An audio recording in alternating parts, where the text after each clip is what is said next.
후공정 패키징 쪽에 저렇게 투자를 열심히 한다라고 하면 결국에는 세 종목 정도가 저는 떠오릅니다. 인텍플러스는 원래 하고 있던 영역 중에 하나가 반도체 패키징 쪽에 외관 검사하는 장비가 원래 인텍플러스에 잘하는 영역 중에 하나였습니다. 그래서 자율주행과 관련해서 카메라는 계속 늘어날 거라는 성장성은 이제 보이긴 하는데, 그렇죠. 그런 측면에서 봤을 때 가장 최선호주 밸류에이션 네. 전부 고려해서 어디로 보세요?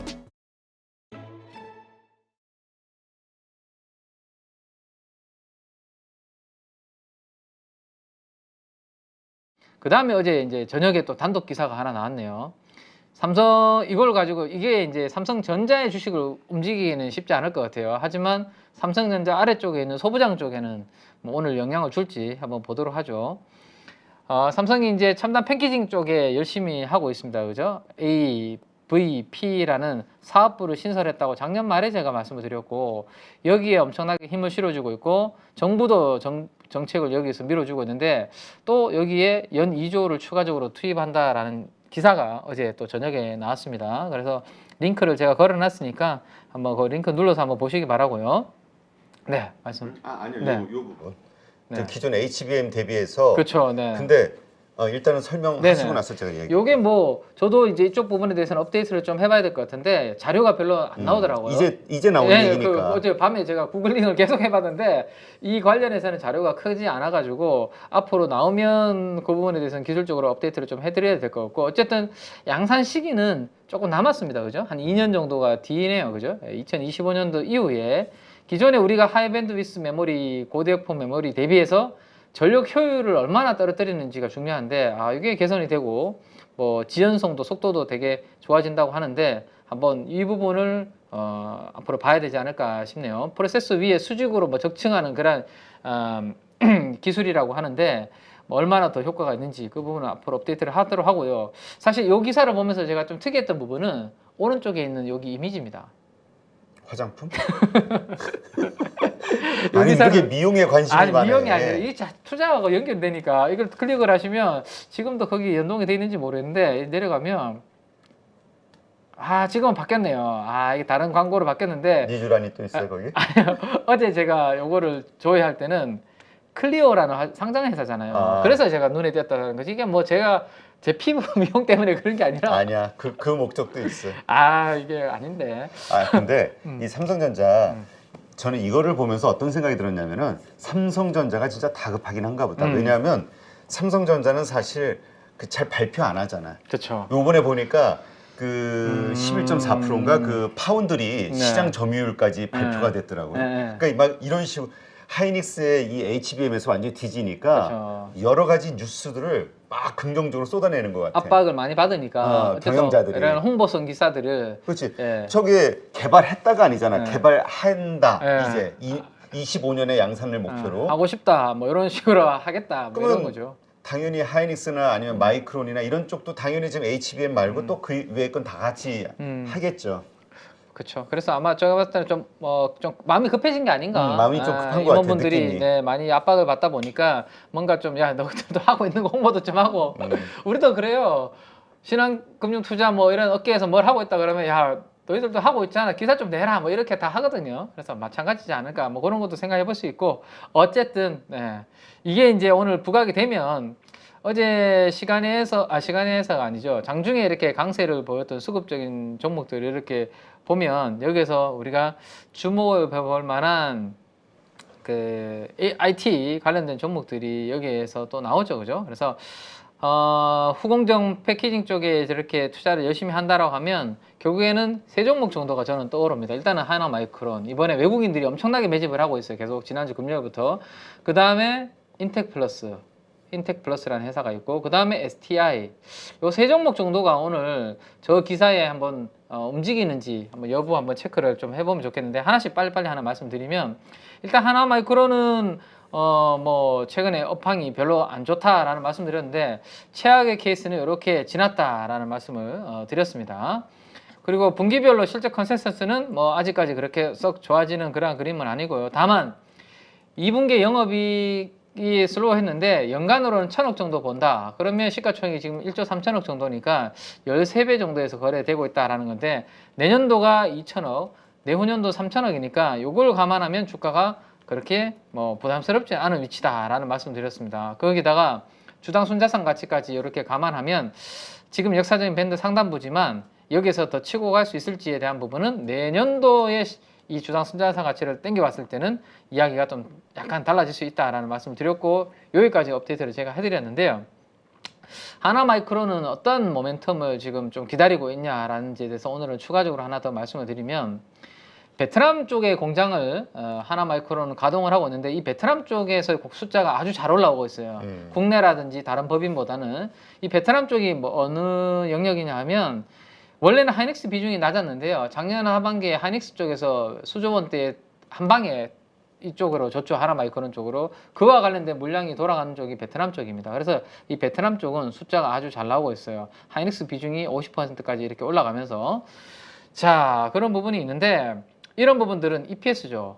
여기에 그냥 우리가 주가는 실적에다가 이 기대감을 곱해서 결정이 되잖아요. 이쪽은 그냥 무난하게 그래서 성장을 하고 있습니다. 근데 여기서 뭔가 한 단계 빵 치고 나가려면 이 멀티플의 확장이 있어야 되는데 이걸 기대할 수 있는 영역이 우리가 지금 이강인 선수라든지 이란 선수들이 다 프리미어 리그라든지 뭐 메이저리그 가면서 멀티플 높게 받는 거잖아요. 그죠? 그러면 지금 하나마이크론이 시장에서 기다리고 상한가 가서 거기서 밀리지 않고 이렇게 행보하고 있는 이유 중에 하나가 요 부분입니다.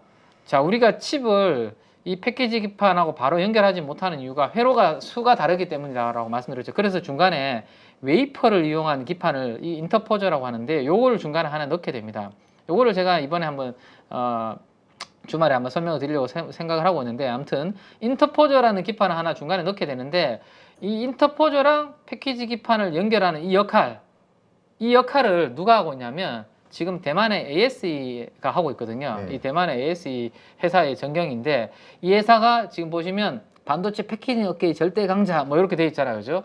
이 회사가 이 부분을 하고 있는데 하나마이크론이 지금 도전하고 싶은 역할이 이 부분을 삼성전자의 밴더로 들어가서 하고 싶은 부분이 하나마이크론. 그래서 삼성전자가 지난주 금요일날 그 기사 나오면서 야 이거 하나마이크론이 되면 대박 아니야 하면서 상한가 간 거거든요. 근데 아직까지 된 거 아니에요. 결정된 거 아니에요. 결정된 거 아니고 하고 싶고 지금 도전을 하고 있는 거죠. 그래서 이게 받으면 아까 말씀드렸던 이 부분이 지금은 뭐 예를 들어서 10배 받는다면 저거 받아오면 이제 15배 이렇게 프리미엄을 더 줄 수 있는 거죠. 회사에 대해서. 근데 이거와 관련해서 한번 짚어봐야 될 게 우리가 지난번 일본하고의 그 소부장, 그 소재 전쟁이 있었을 때 우리가 일본산을 대체해서 한국산이 개발이 됐을 때 적용되는 그 기간을 보면은 여기서는 수율부터 시작해가지고 여러 가지 테스트 기간이 상당히 길었잖아요. 그렇죠. 그것에 완전히 그 오케이 통과가 된 다음에 이제 되는 거니까 그렇죠. 네. 이게 만약 개발이 된다 해도 양산 적용이 되기까지는 상당한 시간이 필요하지 그렇죠. 않을까?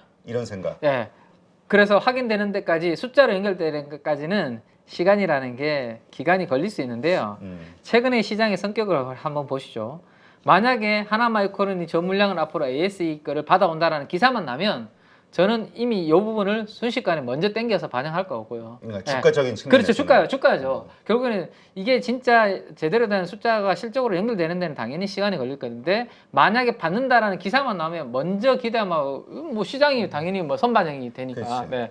그래서 이게 올라갔다가 지금 안 밀리고 여기서 버티고 있는 이유가 저게 될까봐 지금 기다리고 있는 거죠. 근데 만약에 저게 안 되고 기사가 안 나오고 기간이 멀어진다. 그러면 주가는 좀 스물스물하면서 다시 이렇게 좀 내려오는 그런 그림이 될 수도 있겠죠. 그래서 제가 봤을 때는 하나마이크론이 이미 상한가를 가서 한번 움직였기 때문에 여기 위에서 신규로 공략하기에는 타점이 좀 높아요. 그래서 오히려 요 기사가 나오면 그때 저는 오히려 한번 기회가 또 한번 기회가 올지 않을까 싶고 만약에 저게 시장에서 크게 임팩트가 작용하게 되면 오히려 뭐 발빠르게 단기로 트레이딩 하더라도 그때 잠깐 먹고 나오는 전략 정도 하지 여기에서는 안 될 수도 있잖아요. 그래서 좀 애매할 수 있는 위치인 것 같아요. 된다 해도 그러니까 개발된다 해도 삼성전자에 적용되는 거하고는 또 다른 문제니까. 그래서 삼성전자가 ASE의 물량을 하이마이크론으로 준다라는 기사가 나오면 저는 한번 시세가 크게 날 것이고 그때 오히려 뭐 단기 트레이딩을 하되 지금은 한번 올라왔으니까 애매하고 그러면 아까 그 기사에 따라서 위치가 조금 덜 애매한 회사 크게 부담이 없는 회사 두 번째로 요 회사가 그러면 오히려 조금 편안한 위치지 않을까라는 생각입니다. 인텍플러스라는 회사가 있는데 인텍플러스의 최근의 모멘텀 중에 하나는 2차 전지 쪽에 검사 장비 쪽에 수주가 많이 올라오면서 주가가 좀 올라오는 부분도 있었는데 인텍플러스는 원래 하고 있던 영역 중에 하나가 반도체 패키징 쪽에 외관 검사하는 장비가 원래 인텍플러스의 잘하는 영역 중에 하나였습니다. 그래서 인텍플러스가 이쪽 부분에 또 하나가 있다라는 건데 미세한 크랙까지도 이렇게 검사할 수 있는 부분들이 있는데 여기도 AI 딥러닝 기술을 접목을 했다. 뭐 그런 내용들이 홈페이지에 소개가 좀 되어 있습니다.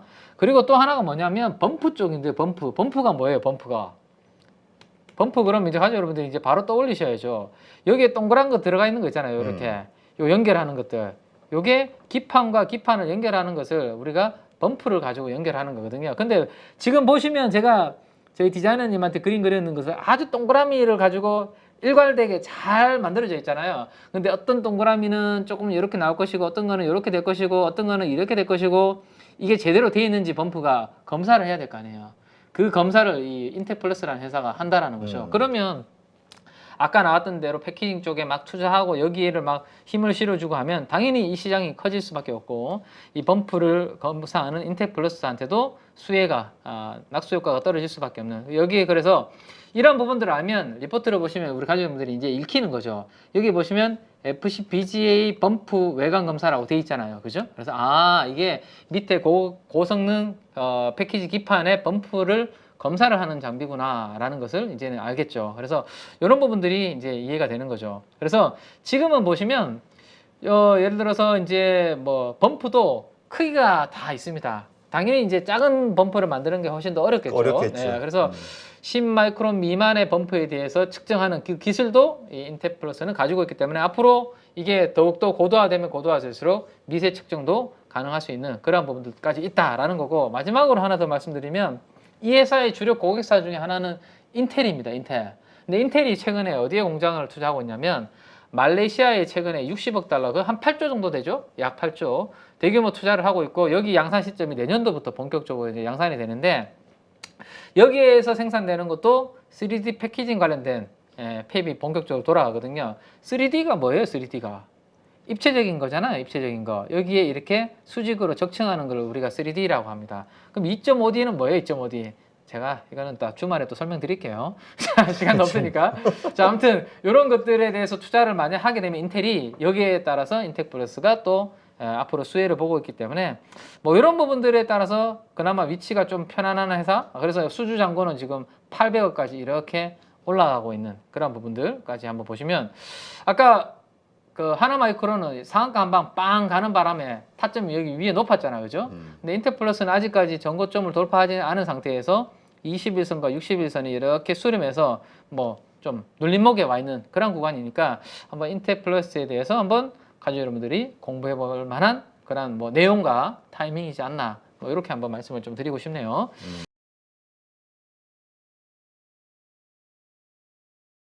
지난 6월 달부터 그 8월 달 사이에 탐방 갔던 기업들이 있었는데 그게 MC넥스, 그다음에 세코닉스, 파트론 이런 기업입니다. 그러니까 이 기업들 제가 왜 관심 있게 봤냐면은 이 기업들이 원래 한 5년 전, 10년 전만 하더라도 시장에서는 IT 부품주라고 해서 다 삼성전자 카메라 모듈 공급하는 업체죠. 근데 이 업체들이 뭐 더 잘 알고 있습니다. 지금 삼성전자의 카메라 모듈 공급해서는 마진을 남길 수가 없는 구조예요. 아, 그래요? 네, 그러니까 굉장히 지금 사업적으로 힘들다라고 볼 수 있는 거죠. 그러면은 앞으로 미래를 위해서 우리가 나아가야 되는데 뭐 갑자기 생뚱맞은 수 없으니 원래 잘 하던 거에서 좀 해야 되죠. 그래서 지금 오랜 기간 준비해 왔던 게 바로 이제 전장 카메라. 아, 전장 카메라. 예, 보통 뭐 다양하게 표현하는데 뭐 촬영용 카메라, 전장 카메라 이렇게 부르는데 대체로 기본 베이스는 일단 전장 카메라이고요.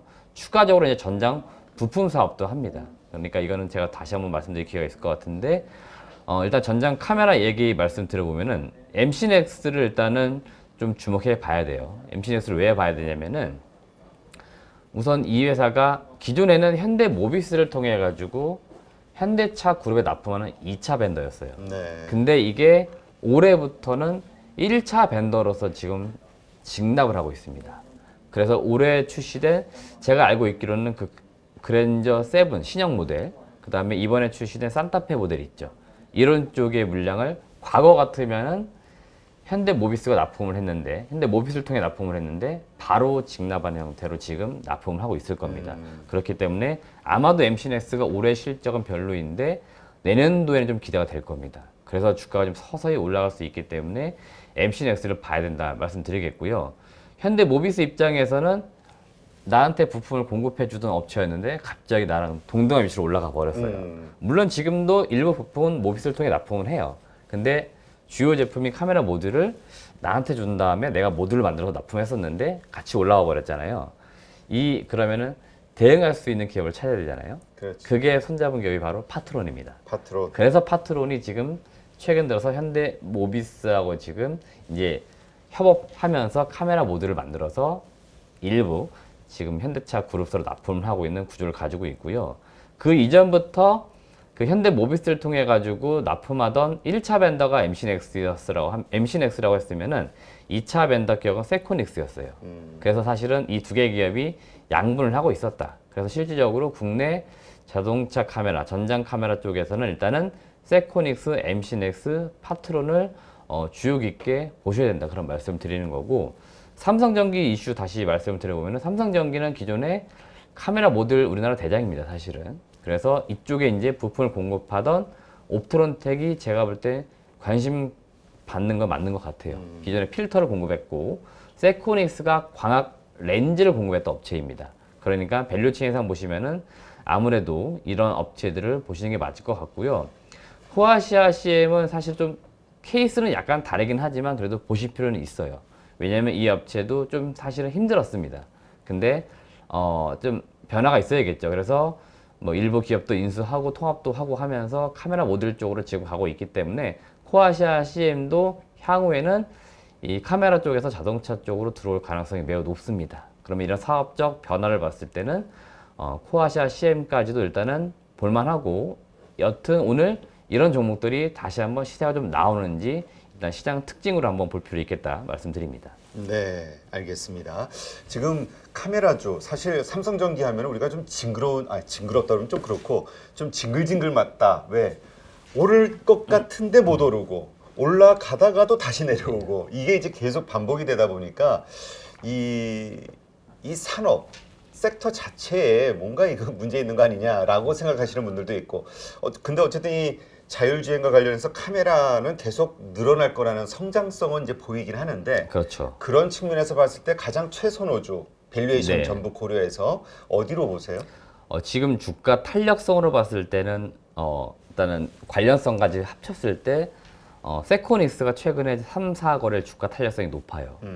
제가 볼 때 그래서 세코닉스가 일단 주가 단기적으로 봤을 때 탄력성은 좋을 것 같고요. 실적 확인과 함께 가장 모멘텀이 강할 거는 지금 MC넥스로 보고 있습니다. MC넥스가 여튼 2차 벤더 역할만 하다가 1차로 올라갔잖아요. 그럼 우리가 아주 상식적으로 생각해 보시면은 중간에 사실은 유통해주던 업체 하나가 빠진 거잖아요. 네. 그러면 MC넥스 입장에서는 마진을 조금 더 가져갈 수 있겠죠. 그러면은 제가 볼 때는 실적, 숫자 확인도 되면서, 물론 세코닉스 숫자는 나와요. 근데 일단은 제가 볼 땐 가장 큰 모멘텀은 MC넥스가 될 것 같고요. 삼성전기가 사실은 주가가 못 가는 이유는 뭐 시총이 크기 때문이죠. 지금은 대형주가 가는 시장은 절대 아니기 때문에 삼성전기가 그래서 못 가는 거지, 삼성전기가 뭐 펀더멘털이나 그런 게 좀 이상하거나 그런 건 사실은 아니죠.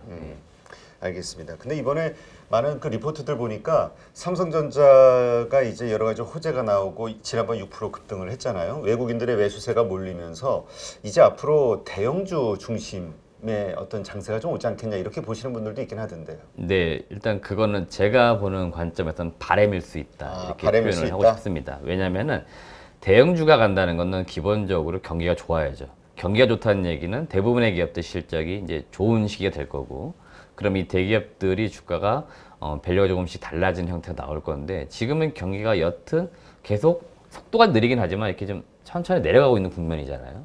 그렇기 때문에 지금 대형주가 올라가기 힘들다라고 보는 거고요. 내년도 그래도 상반기가 좀 지나야 될 것 같고, 가장 중요한 건 사실은 미국의 금리일 것 같아요. 결국에는 시장에서 이 대형주를 투자하는 관점에서 특히 이제 뭐 기관, 뭐 외국인 입장에서 봤을 때는 채권 수익률, 주식 수익률 다 따져보잖아요. 그래서 결국 합산 수익률이 될 건데, 지금 뭐 이렇게 금리가 높은 상황에서 주식 수익률에 대한 기대치를 높이 가져갈 수 있느냐? 그렇게 보진 않을 것 같거든요. 그러면 대형주가 지금 시점에서 가기는 좀 어렵다. 결국 핵심적인 것들은 경기 상황, 그다음에 금리 이게 될 것 같습니다. 네, 알겠습니다.